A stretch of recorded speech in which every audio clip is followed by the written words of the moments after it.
Hey there, traders. This is Christian Frommertz, CEO of Tribeca Trade Group, with your end of day recap for Tuesday. And a little bit of a choppy session today. The major indices did advance on the day. S&P up 22 basis points. Q's underperformed a little bit, up 10 basis points, and IWM small caps outperformed a little bit, up 33 basis points. S&P ran into a little bit of resistance today. I was a little bit worried about this in the morning, and we really didn't get too far. You could see this top line. What I'm looking at is the hourly chart in the S&P, and this was also this very similar in IWM, which you could also see the same type of consolidation here right at the top of value. So we'll see if we can manage to break out of this for the rest of the week or kind of sit back down. And this is often the case once we get to the top of a resistance zone, either for IWM or S&P. We usually consolidate a little bit before the next move, or we're just not ready yet and we kind of fall back a little bit. So we'll have to see. This is kind of a crucial part. This is basically where we were on Tuesday of last week before we did the big sell-off on Wednesday. So sometimes when we do get back and we retrace the whole move, we pause for a little bit and kind of decide which way we want to go. And I think that's what happened first. So that's the major indices. Q's underperformed a little bit. There was a couple of things that went on today in semis and in technology. That was the reason why they underperformed a little bit. First off, Xilinx was downgraded today, and sometimes you get a little bit of bad news in the group. Again, I'm on the 1 hour chart, but sometimes you get a little bit of a bad news in a group that is pretty much overbought, which I would say the semis kind of have. There's been really pockets of really outperformance and a little bit being overbought within the semiconductors. So a little bit of bad news, such as the Xilinx downgrade, which caused this name to go down over was down at 1.6%, down 5%.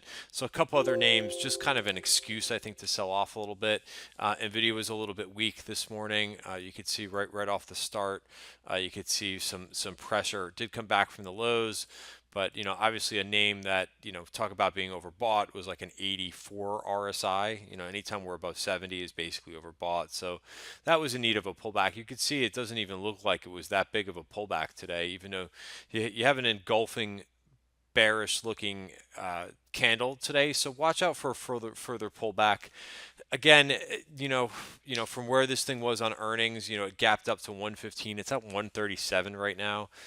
I think it's a great place to take profits now that you've had first time that you've really seen a signal.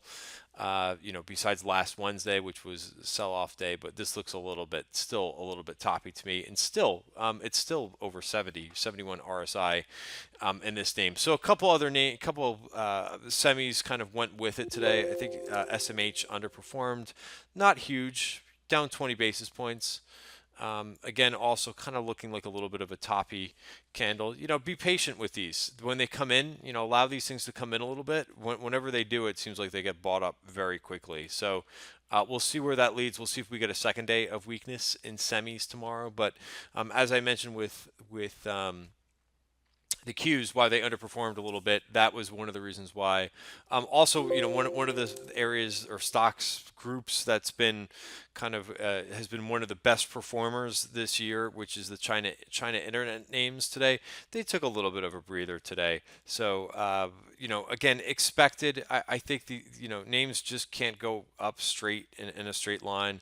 They need to ebb and flow a little bit. So you look at this KWeb ETF. China internets, and what is this thing up like around 39% year to date? That's the last time I checked. I mean, it's up 43% year to date. Again, maybe these things are going to come in again. Wuba is another name that has earnings this week. Momo was the name. I try to get as many comments from the earnings call this morning because they had really stellar numbers, but just like when there's really bad and the opposite situation, when a stock is down a lot and bad news comes out and the stock doesn't go down anymore, it becomes a becomes a buy signal. Today, Momo had great earnings number, and the stock didn't go up anymore. So it kind of tells me that this group is a little bit too heated right now, and you could see the volume. So again, I take that analogy of on the flip side when a name is down so much. Same thing, really good news for the stock, and it didn't manage to break out. Similarly, and again, like I'm talking about the bad first to get that out of the way, but the home builders, there was some housing data that was a little bit of a delayed reaction this morning. Let's see, not that one. If I go to economics, the housing data came in a little bit lighter than expectations versus last month when new home sales beat.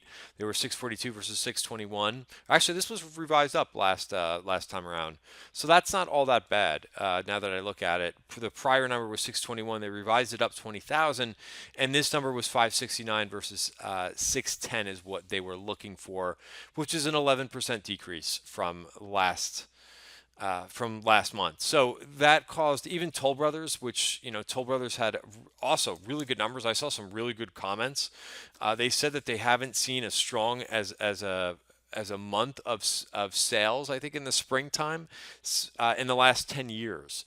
So, of course, this stock, broke out all the way up to 39.17. So similar to Momo, perhaps some good news was already priced into the stock. Let's see what it does tomorrow. It also, I think, fell because the rest of the group got hammered too. Lowe's reports tomorrow morning. Take a look at what Lowe's did today. I'm not sure if this is a warning sign for tomorrow. Lowe's reports earnings tomorrow morning before the bell, but it broke the 50-day moving average today. So with the whole group, it was down 2%. I actually try to go long on this weakness. Usually, a break of moving averages isn't really what you want to see, but if anything can kind of get it to reclaim, uh, uh, back into the uptrend would be a really strong earnings number. So we'll see. I could be a little bit of a fool because that's a sell signal, basically in the stock. But as you know, anything could happen on earnings. Notice where we are, by the way. The last time it reported earnings, it broke up to 81, and it's only a little bit higher than that. So who knows if they have a really strong number, maybe they get right back above that 50-day moving average. If they happen to miss, maybe we've got some. I see this big purple line down here that looks like a version point of control from here. So if it misses, I would say look out below. So I did put on, like I said, a small trade for tomorrow. We'll see how it goes. So that's Lowe's, and I think that's the end of the bad news for today. A couple of things on the positive side. XME and steel names. XME is metals and mining. Reclaim the 200-day moving average today. Look at this. This has been kind of hanging around here before, and what I've been talking about in weeks past, if I go to the weekly chart, look at the support that this thing found. Weekly value area, on the weekly chart, this is the yearly value area. Very important for support and resistance. Probably the most important, I would say, in terms of how the major support and resistance area. So it found support a couple weeks ago, right at 28 bucks, and held. And now look at this thing. It's just reclaimed the 200-day moving average. So I'm thinking that this could be a nice little trade to get into for tomorrow. Versus, I like to get in cash trades where I can easily define my risk. So something where we just reclaim the 200-day moving average, and I'll put my stop probably about a 1.5 ATR below.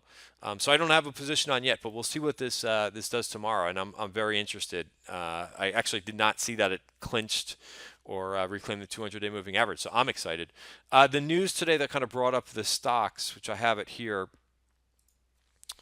was AK Steel. No, sorry, not news specifically to AK Steel, but there was some more rumors that there could be some more government curbs on imports. So that's what drove the whole space up. You could see AKS Steel. If we go to the steel ETF, which is SLX. There is a steel ETF. That's SLX. A lot of people don't know that.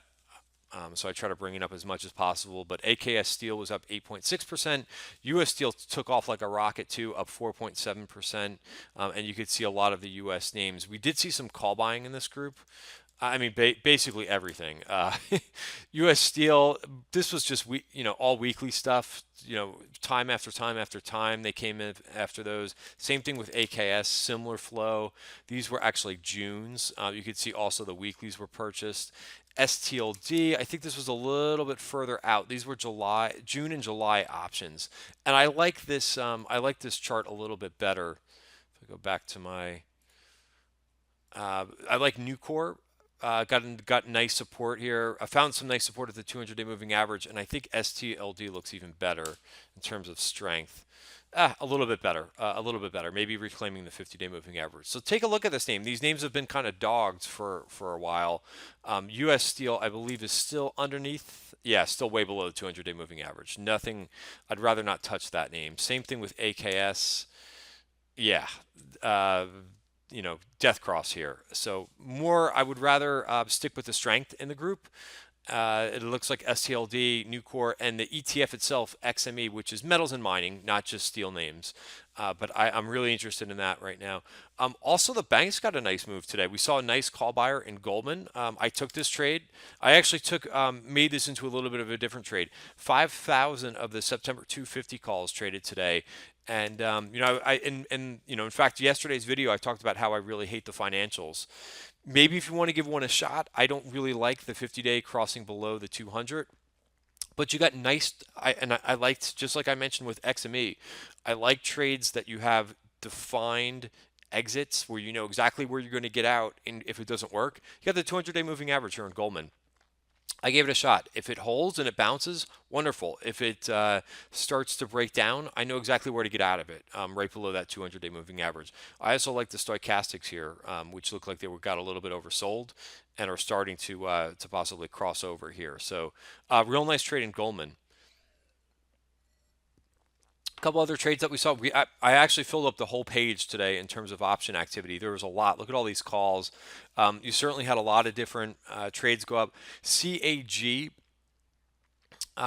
is another packaged good stock. I mean, we've been seeing calls going up left and right, and this one, I've been talking about the charts don't look too promising, and these names. Look at CAG reclaiming the 200-day moving average here. So that was interesting. That was both June and July calls that were swept today in Conagra. Yeah, there they go. June and July. Yesterday we saw a big chunky call buyer in General Mills. This one chart looks horrible, I think, below the 50-day, 100-day, and 200-day moving average. We've also, this has been the theme. We've been seeing call buying in Kraft.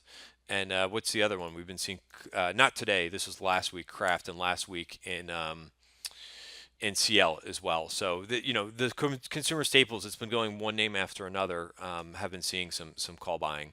What else? Nice day trade today in IMPV.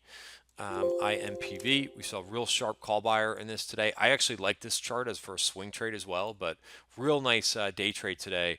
I got into this trade for $1.30 and got out of it for $1.85. IMPV.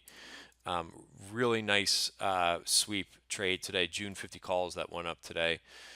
So that was nice for some profits. I needed to balance out. I have Chipotle call spread on, which got smoked today. We'll look at that chart quickly. I'd like to talk about the losers as well. Chipotle all the way down to down 1.6% today. So have to keep an eye on this name. I actually rolled out a June position to a July position.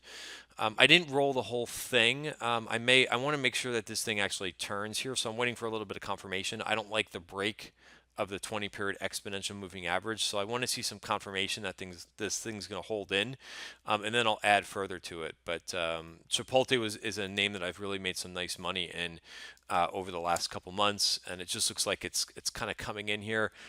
It's got a lot of room to get to the 50-day moving average. So if it doesn't reclaim this blue line, I'm afraid this thing might be headed towards 457-ish. So that's why I didn't completely roll my whole June call spread to July. I'll kind of wait a little bit and see how that turns out. Other trades that caught my attention. SGMO was a real nice one. I actually put that on cash, hit a target in that one. There was some early Nike calls that went up. I didn't take this trade. We saw Nike calls last week as well. The reason why I didn't take it, thank you indicators on my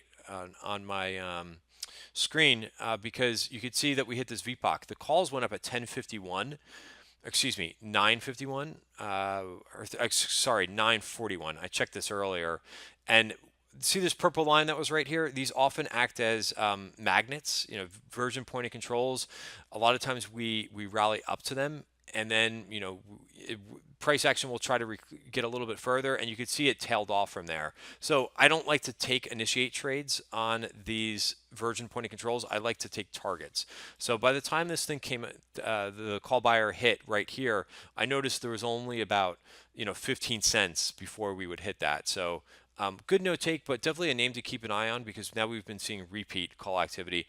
Chart looks pretty ugly to me, so maybe a day trade. We'll see if we'll see how this shapes up tomorrow. But I just don't like to take names below the 200-day moving average. Rules are rules.